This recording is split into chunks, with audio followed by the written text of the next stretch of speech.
Welcome to the Week in Review, the show that brings you up to date on the week that was. Here are the top stories. Provisional census figures show India's population growth has slowed down. RIL-BP deal comes a step closer to approval. And Vodafone will buy out Essar's stake in their telecom joint venture. The first round of census data is out, and there's both good and bad news. On the plus side, population growth is slowing down. There are now an estimated 1.21 billion Indians, which means an increase of 17.64% over the last 10 years. The previous decade, the population grew at 21.54%. India has added 181 million people to its population since 2001.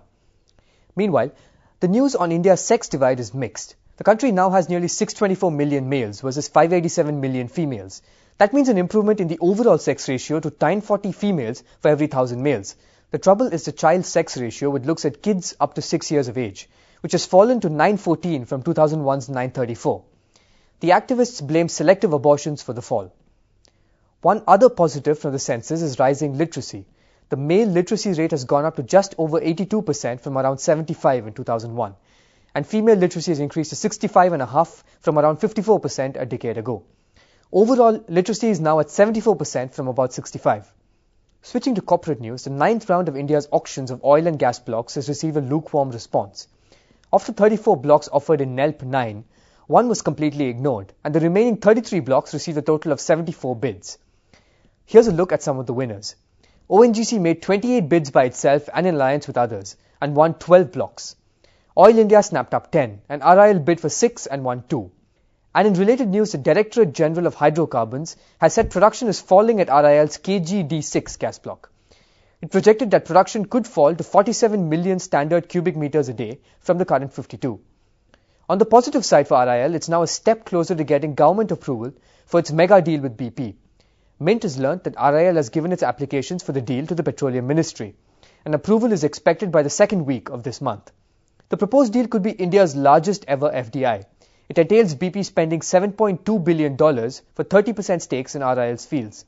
Moving on, a new rule change will make things easier for foreign companies with Indian alliances.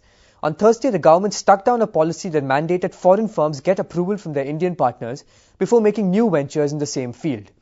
The rule was originally put in place in 1998. Speaking of local partners, Vodafone is buying out its Indian ally. On Thursday, the company announced it would buy Essar Group's 33% stake in Vodafone Essar. The deal is worth $5 billion. Vodafone and Essar have been fighting a legal battle after Essar tried to merge two of its companies, one of which held a stake in the joint venture. Meanwhile, American paper-making giant International Paper is going to acquire an Indian firm. It's set to buy 75% of Andhra Pradesh paper mills. 53.5% will come from the company's promoters of $257 million. Another 21.5% from an open offer worth up to $104 million. And International Paper will pay $62 million as a non-compete fee, bringing the total to $423 million. An International Paper's deal is having its effect on India's biggest paper maker. Ballarpur Industries is freezing plans for a $330 million listing on the LSE. It wants to wait and see if there's a re-rating of the industry. And here are some stories in brief. Manufacturing in India has grown for a 24th straight month. The HSBC Market Purchasing Managers Index remained steady at 57.9 in March.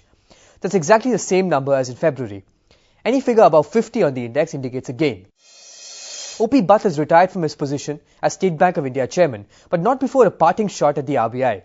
In a media interaction on Wednesday, Butt defended bank special loans, saying they had no similarity to subprime lending in the US. He added that RBI had not understood the loan schemes. And finally, if you're super rich and want to burn money on a set of wheels, here's good news. Swedish sports car company Koenigsegg has stormed into India with the Agera. It's a super luxury sports vehicle that goes from 0 to 100 in less than 3 seconds. But the monster engine and offbeat styling don't come cheap. Be prepared to shell out around 10 crores for one of these cars. And that's all we have for you. Thanks for watching.